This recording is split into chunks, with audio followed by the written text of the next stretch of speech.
வணக்கம். இன்னைக்கு தூரி பாலத்தை பற்றின இன்ஃபர்மேஷனை தான் பார்க்க போகிறோம்.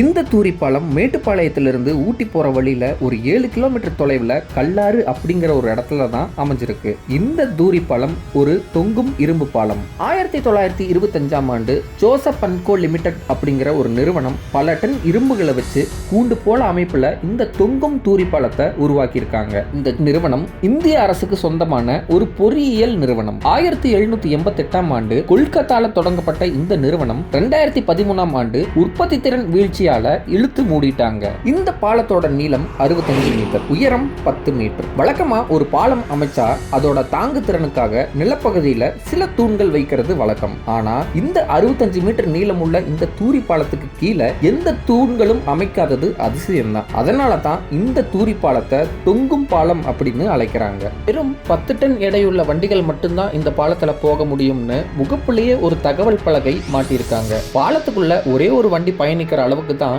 இடவசதியும் இருக்கு. இந்த பாலத்துக்கு இப்ப 97 வயசாச்சு.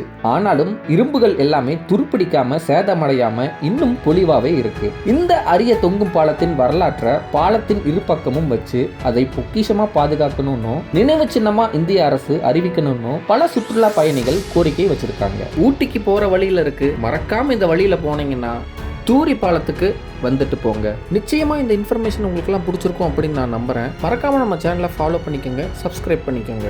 நம்ம வீட்டு நூலகம்.